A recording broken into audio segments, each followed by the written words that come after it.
안녕하십니까. 자, 이번 강의는 제4장 지상권부터 판례를 보도록 할게요. 일단 두 가지 판례가 나오는데 가번 판례에서 나와 있는 것은 저당권의 효력은 부합물에도 미치고 종물에도 미치죠. 근데 이것이 우리 판례는 토지에 관한 지상권, 임차권에도 유추 적용된다는 게 판례의 입장입니다.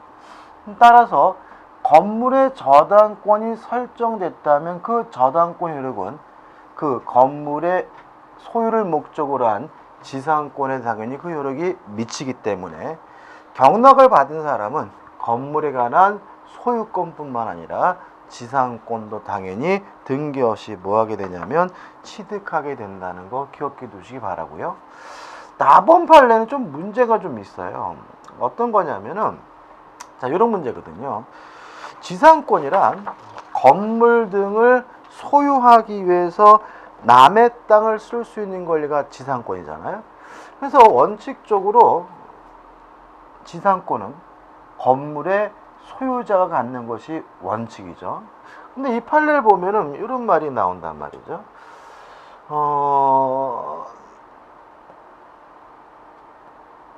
보시면 토지 여기죠. 수목을 식자 이런 것들을 경우만 적용 있다. 다시 말하면 건물 등의 사용을 목적으로 하는 경우에는 적용이 없다 이런 말이 나와요. 그죠? 솔직히 건물 등을 사용할 목적이면 지상권이 인정되지 않아야 되거든요. 그래서 이 부분은 좀 약간 좀 문제가 있고 잘못된 판례라고 보이는데 그래도 시험 문제는 가끔 내요. 그러면 이렇게 기억하면 되겠죠. 견관 건물이나 수목의 소유를 목적으로 하는 건 30년, 기타 건물은 15년, 또는 일반 공작물은 5년, 이런 최단 존속 기간이 적용되는 것은 건물 등을 소유하기 위한 지상권의 하나고요. 이미 건물이 있는데 기존의 건물입니다. 그 건물 등을 사용할 목적으로 지상권을 설정하는 경우에는 최단 존속 기간이 보장되지 않는다. 이렇게 기억하시면 돼요. 다시 더 간단하게 다시 한번요. 견관 건물의 소유를 목적으로 하는 지상권의 경우에는 최단 존속 기간이 30년이라는 요 규정은 기존 건물의 사용 등을 목적으로 하는 지상권의 설정 경우에는 적용되지 않는다라는 거 꼭 기억해 두시기 바랍니다. 그 다음에 이제 다번 판례는 지상권은 원칙적으로 뭐죠? 무상이라는 얘기죠, 그죠? 그래서 무상이니까 치료 지급에 관한 약정이 없으면 치료를 뭐 할 수 없는 거예요? 청구할 수가 없는 거고요. 또 약정이 있더라도 그것을 가지고 제3자에게 대항하려면 뭐가 필요하냐면 등기가 필요한 거죠. 따라서 만약에 등기를 하고 있지 않다면 제3자에게 뭐 할 수 없어요? 대항할 수가 없으니까 등기되어 있지 않다면 제3자에게 지료 증액도 뭐 할 수 없어요? 청구할 수가 없다는 판례입니다. 일반 논적이지만 아주 잘 나오는 판례니까 꼭 기억해 두시기 바랍니다. 그 다음에 이제 이번에 가지고 나오는 것들은 뭐냐면 지상물 매수 청구권에 관한 판례인데 특별한 것은 없습니다. 지상권에 관한 판례는 좀 정인적이에요. 가번 판례는 지상물 매수를 청구하려면 존속기간의 만료로 소멸하고 갱신 청구했다가 거부당해야지만 지상물 매수를 청구할 수 있는 거다. 따라서 여러 가지 소멸 사유 중에서 존속기간이 만료로 소멸된 경우에만 지상물 매수 청구권이 인정된다는 거죠.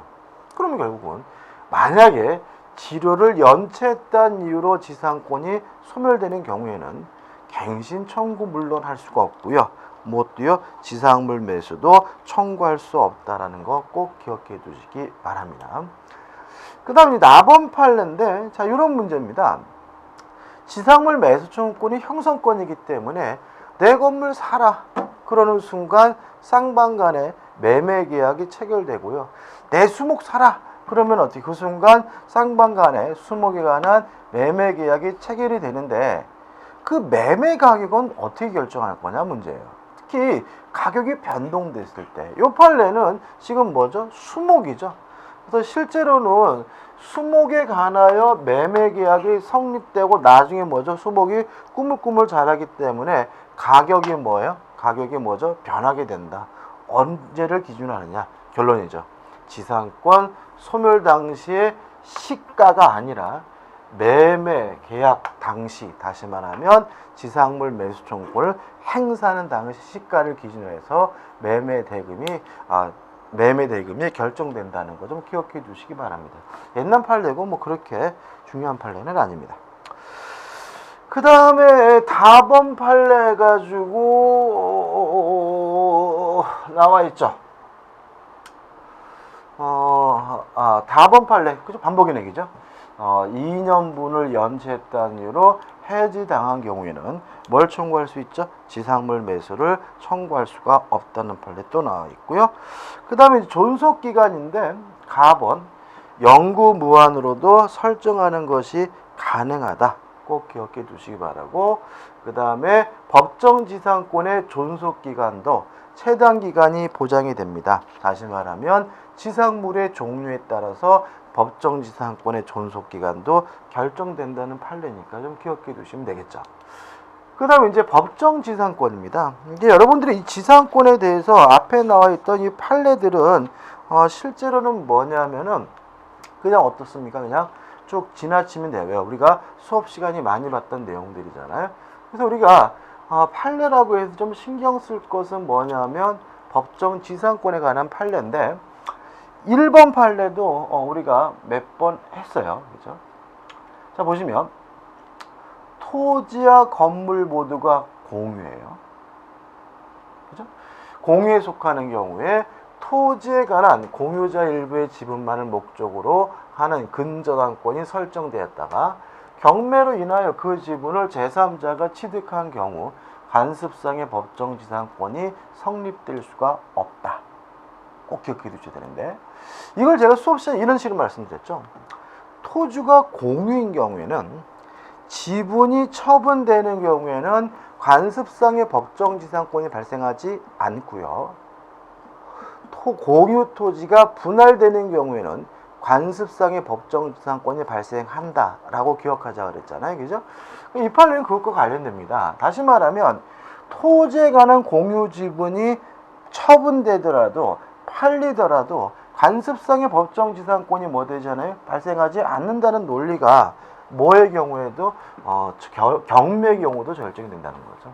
다시 말하면 일부의 지분만에 대해서만 근저당권이 설정되고 경매로 인하여 그 지분이 넘어갔어요. 그러면 공유 지분이 뭐가 된 거예요? 처분된 거죠. 이때는 뭐가요? 관습법상 법정지상권이 발생하지 않는다. 이 판례는 작년도 판례이기 때문에 꼭 숙지를 하셔야 됩니다. 정리해 볼게요.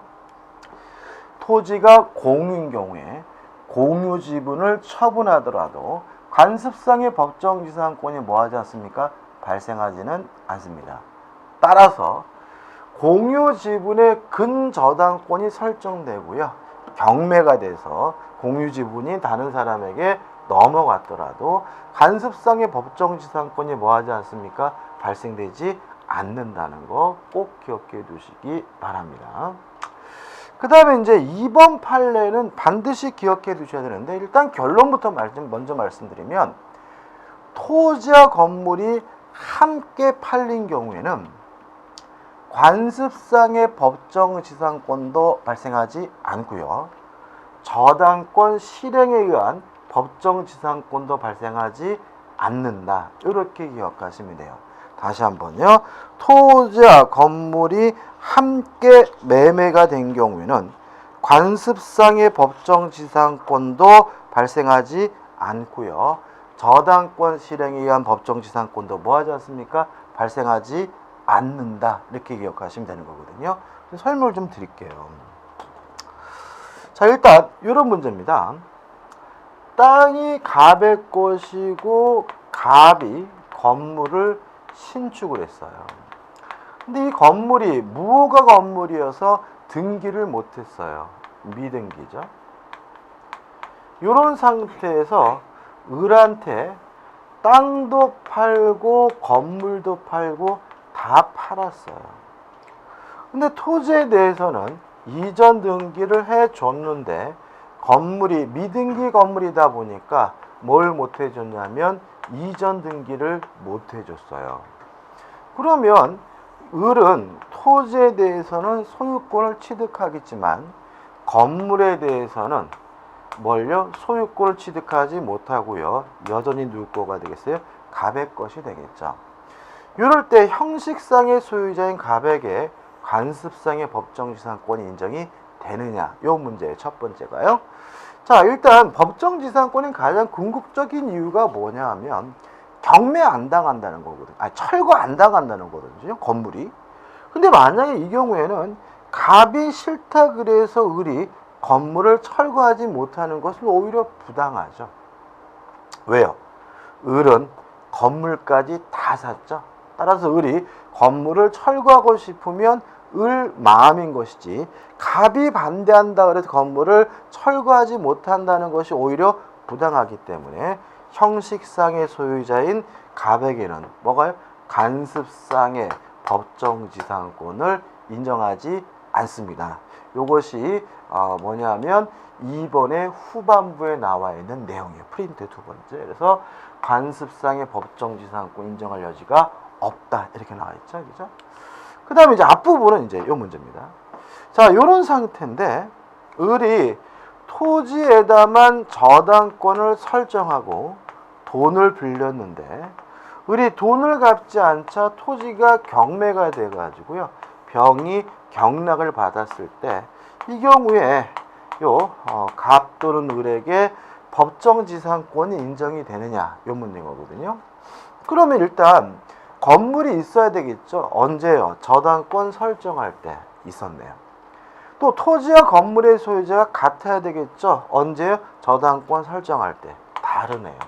따라서 이 경우에는 형식상의 요건을 갖추고 있지 않기 때문에 요 건물에 대해서는 뭐가 발생하지 않습니까? 법정지상권이 성립될 수가 없는 거예요. 이것이 2번 판례의 전반부 내용이에요.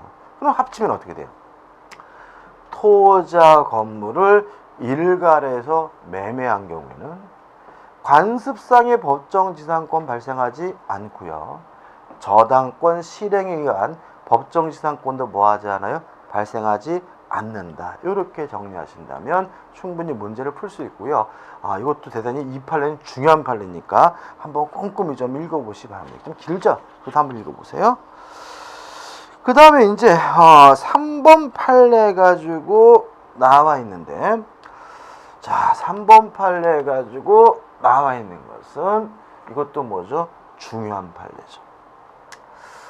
자, 3번 판례와 4번 판례를 좀 구별할 필요가 좀 있어요. 그렇죠? 일단 3번 판례부터 무슨 말인지 설명드리면, 자, 땅이 갑의 것이고 건물이 갑의 것인데요.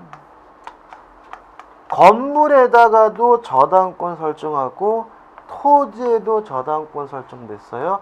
토지 및 지상 건물에 뭐가요? 공동 저당을 설정을 했죠. 그리고 나서 갑이 뭘 했냐면은 건물을 철거하고 신축을 했어요. 그러면 여전히 땅은 갑의 것이고 건물도 갑의 것이지만 건물이 바뀌었죠. 그죠? 그래서 만약 기존의 건물을 A 건물이라고 하고 지금 건물을 B 건물이라고 해볼까요? 자, 그 다음에 요 저당권자에겐 또 어떤 일이 생겼어요? 건물이 철거되고 신축되는 바람에 저당권이 설정된 건물이 없어졌죠. 그러는 바람에 이 사람은 뭐만 남았어요? 토지에 관한 저당권만 남았기 때문에 어쩔 수 없이 토지에 대해서 뭘 하게 되냐면 경매를 하게 된 거죠. 그래서 병이 경락을 받았을 때 이 갑에게 법정지상권이 인정이 되느냐? 성립하지 않는다. 그죠? 왜 그러느냐? 만약에 이런 경우에 갑에게 법정지상권을 인정해 버리면요, 공동저당권자는 큰 피해를 봐요. 왜요? 일단 건물에 관한 저당권은 없어졌으니까 1차적으로 피해받고요. 또 만약에 토지만 경매했는데 건물에 대해서 법정지상권이 인정이 된다면 땅값 제대로 받을 수가 없겠죠. 결과적으로 2차적으로 뭐죠? 토지에 대한 저당권도 실질적으로 존재 가치가 없기 때문에 이 공동저당권자가 너무나 큰 손해를 본다는 거예요. 그래서 법정지상권 인정할 수 없다는 거예요. 형식적으로 말씀드리면, 더 쉽게 말씀드리면, 자, 법정지상권이 발생하려면 저당권 설정 당시 건물이 있어야 되고요. 건물과 토지 소유자가 같아야 돼요. 그러면 지금 문제가 되고 있는 이 B건물은 저당권 설정 당시 있었나요? 없었다 이런 얘기죠. 다시 말하면 저당권이 설정되고 신축됐으니까 이 B건물은 저당권 설정 당시에 존재하지 않았으므로 이때는 법정지상권이 발생하지 않는다. 이렇게 이해하셔도 돼요. 결론은 어떻게 기억해요? 공동 저당이 설정된 후 철거되고 신축된 건물에 대해서는 법정지상권이 인정되지 않는다. 이렇게 기억하시면 되겠죠. 꼭 기억해 두셔야죠. 그 다음에 이제 4번 판례는 뭐냐면 이런 얘기죠. 아이고 넘어왔네요. 4번 판례. 자 보세요. 동일인 소유 토지와 그 지상 건물의 공동저당이 설정이 됐어요. 여기까지는 3번 판례 똑같죠, 그죠? 근데 그 건물이 다른 건물과 뭐가 돼버렸어요? 합동이 됐어요. 이런 경우에 법정지상권이 성립하느냐? 이 문제에 대해서 신건물을 위한 법정지상권이 성립을 한다. 그렇죠? 다르죠? 아까는 뭐죠? 철거되고 신축된 경우에는 법정지상권이 성립되지 않지만 다른 건물과 합동이 되어 신건물이 생기더라도 일단 뭐가요? 법정지상권이 성립이 돼요. 꼭 기억해 두시고 다만 그 존속기간과 범위는 뭐죠? 종종건물, 구건물 기준으로 해서 뭐예요? 결정된다라는 거 꼭 기억해 두시기 바랍니다. 이것도 2009년도 판례지만 판결 난 지는 한 2년도 안 됐습니다. 최근 판례니까 꼭 기억해 두시기 바랍니다. 두 가지 판례를 구별해서 어떻게 해요? 헷갈리지 않으셨으면 좋겠습니다. 자, 이제 전세권에 관한 내용이 나오게 되는데 일단 전세권에 대해서 중요한 판례들은 우리가 수업 시간에 많이 다뤘기 때문에 판례 강의라고 해서 여러분들이 따로 기억할 것은 그렇게 많지는 않아요. 일단 판례 하나를 기억하시는데 2013년도 판례인데 이 판례 솔직히 중요합니다. 자, 일단 저당권은 부동산에도 설정할 수 있고 지상권, 전세권에도 설정할 수가 있어요. 그럼 생각해 보자고요. 자, 저당권이 뭐에 설정됐냐면 전세권에 설정이 됐어요. 자, 근데 이 전세권이 존속기간 등이 만료됐다는 이유로 소멸돼 버렸어요. 그럼 여기서 좀 생각해 볼 게 있는데 물상대위라는 개념 기억나시죠? 저당 목적물이 멸실되거나 공용징수 훼손이 돼가지고 저당권이 소멸될 위험이 있다면 저당권은 그 금전적 가치 변형물에 그 효과가 미치는데 이걸 우리가 뭐라 그랬죠? 물상대위라고 했었죠. 그래서 제가 개념하면서 물상대위에서 조심할 것은 뭐냐면 소멸될 위험이 있어야 물상대위가 인정된다.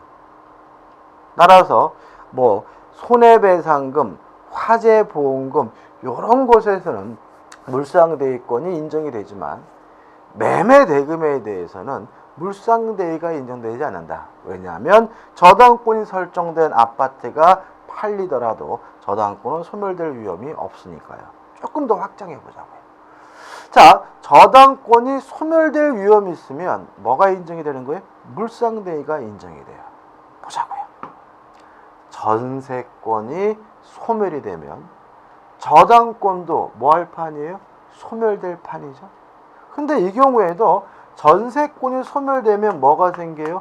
전세금 돈이 생기고, 이 돈에 대해서 뭐가 인정이 되겠습니까? 물상대위권이 인정이 되는 거죠. 따라서 저당권자는 전세금이 지급되기 전에 압류를 하면 이 전세금에 대해서 계속 그 효과가 미쳐요. 물론 전세권에 대해서는 더 이상 저당권을 뭐 할 수는 없어요? 행사할 수가 없는 거죠. 자, 정리를 해보자고요. 자, 저당권이 어디에 설정됐습니까? 전세권에 설정이 됐는데, 전세권이 존속기간이 만료로 소멸하면 저당권자는 전세금이 지급되기 전에 뭐 함으로써요? 압류함으로써 뭐에 계속 그 효과가 미칩니까? 전세금에 계속 그 효과가 미친다. 더 이상 이 전세권에 대해서는 저당권이 어떻게 해요? 없어져 버린 것임을 주의하시 바라고, 이 판례는 좀 중요하니까 꼼꼼히 읽어보시고 정확하게 내용을 숙지하시기 바랍니다. 그 다음에 이제 6장 유치권이 나와 있는데요.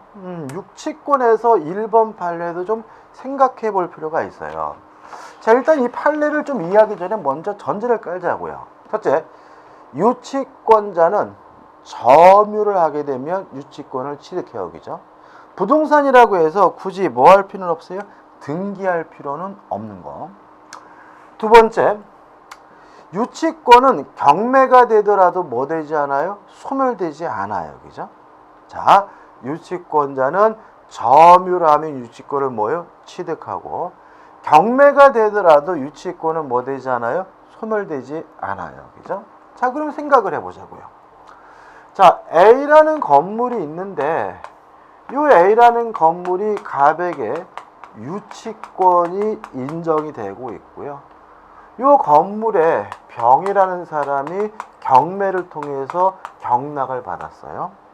그러면 일단 경매가 되더라도 유치권은 뭐 되잖아요? 소멸되지 않으니까 경락인에게 자신의 유치권을 가지고 뭐 할 수 있겠어요? 대항할 수 있겠죠. 대항하려면 뭘 취득해야 돼요? 점유를 취득해야 돼요. 언제까지? 그죠? 요거죠. 경매 개시 개시 결정 등기입니다. 다시 말하면 경매 개시 결정 등기 전까지 점유를 취득해야 경락인에게 뭐 할 수 있습니까? 대항할 수가 있고요. 또 경매가 되더라도 유치권은 뭐 되지 않는 거예요? 소멸되지 않는 거예요.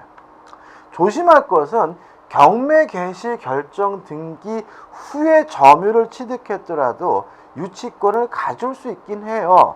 다만 경락인에게 자신의 유치권을 가지고 뭐 할 수는 없냐면 대항할 수는 없는 거예요. 그럼 이제 합쳐보자고요. 유치권자는 점유를 해야 유치권을 취득하고요. 또 유치권은 경매가 되더라도 소멸되지 않기 때문에 경락인에게 대항할 수 있는데, 언제까지 점유를 취득해야 되느냐?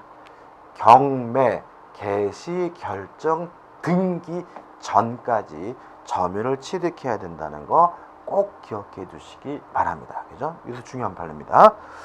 그 다음에 이제 두 번째 판례는 중요합니다. 그죠? 근데 이게 알고 있는 내용인데 따로 기억 안 해두시면 또 이것도 틀릴 수가 있어서 그래요. 자, 우리가 알고 있는 건 뭐냐면, 부동산 임차인은 필요비 유입비를 이유로 유치권을 행사할 수 있고요. 부동산 임차인은 유치권을 행사하는 동안 그 부동산을 원래 목적대로 계속 사용 수익할 수가 있는 거죠. 왜냐하면 임차인이 원래 목적대로 그 부동산을 계속 사용 수익하는 것은 보존행위이기 때문에, 쉽게 말하면 집 비워주면 망가지니까 임차인이 계속 쓰는 게 더 나니까 임차인이 계속 사용 수익은 뭐죠? 보존행위로서 가능하다는 게 우리 판례 입장이다. 이건 우리가 또 많이 했단 말이죠. 자, 근데 문제는 뭐냐면 여기 나와 있죠, 그죠? 누구예요? 그래서 공사대금 채권자죠, 그죠? 공사대금. 이 공사대금 채권자도 원래 목적대로 계속 사용 수익할 수 있느냐에 대해서 우리 판례는 뭐죠? 가능하다, 그죠? 가능하죠. 다시 말하면 공사대금 채권자도 특별한 사정이 없는 한 유치물의 보존에 도움이 되기로써 유치물을 뭐죠? 사용한다고 어떻게 하는 것이 어떻게 해요? 가능해요. 꼭 기억해 두셔야 되겠죠? 이것도 따로 기억 안 해 두시면 뭐죠? 헷갈릴 수가 있고요. 다만 이 사람도 임차인과 마찬가지로 뭐는 지급해야 돼요? 차임은 지급해야 되는 거죠. 만약에 차임을 지급하지 않는다면 부당이득으로서 뭘 해야 돼요? 반환을 해줘야 되는 겁니다. 그럼 정리해 볼까요? 공사대금 채권자도 유치권을 이유로 그 목적물을 사용 수익하는 것이 가능하다. 뭐로써요? 보존행위로서. 다만 뭐는 지급해야 돼요? 차임은 지급해야 된다는 것도 따로 하나 꼭 기억해 두시기 바랍니다. 이것도 출제 가능성이 대단히 높아요. 그죠? 기억 안 해 두시면 또 틀리시게 됩니다. 그 다음에 이제 7장 해가지고 이제 저당권에 관한 판례, 마지막으로 물권법에 관한 판례가 나와 있는데 이 판례는 대단히 중요합니다. 2008년도 판례인데 문제는 뭐냐면 시험 문제에 아직 안 나왔다는 거죠. 중요한 판례인데도 불구하고. 그러면 중요한데도 안 나왔다는 말은 뭐예요? 출제 가능성이 대단히 높다는 얘기입니다. 물론 이것도 우리 기본서에 나와 있는 판례이긴 하지만 중요한 판례 따로 좀 기억을 해 두셨으면 좋겠어요. 자, 좀 생각을 해보자. 을이 갑에게 1억 5천을 빌려주고요. 요거를 담보하기 위해서 A 부동산에도 저당권 설정하고 B 부동산에도 저당권 설정했어요. 이렇게 한 개 채권을 담보하기 위해 설정된 여러 개의 저당권을 우리가 뭐라 그래요? 공동 저당이라고 하죠. 만약에 이 A 부동산이 1억 원이고 B 부동산이 2억이라고 가정을 하면 A와 B를 동시에 경매하게 되면 나오는 돈이 얼마예요? 3억이 되는 거죠. 그래서 어디에서 얼마를 가져갈지를 정해야 되는데 그때는 목적물의 가액의 비율에 따라서 분담액이 결정이 돼요. 다시 말하면 1억 대 2억의 비율인 거죠. 그래서 A 부동산에서는 3분의 1 5천만 원을 가져가고요. B 부동산에서는 3분의 2 얼마를 가져가요? 1억을 가져가게 됩니다. 까졌죠, 그죠? 요 규정이 뭐냐면 368조 1항이 요 규정이에요. 경매 대가 비례해서 분담액이 결정된다. 이게 뭐예요? 368조 1항이에요. 근데 이 1항이 적용이 안 되는 경우가 있다는 거예요. 언제죠? 담보 목적물이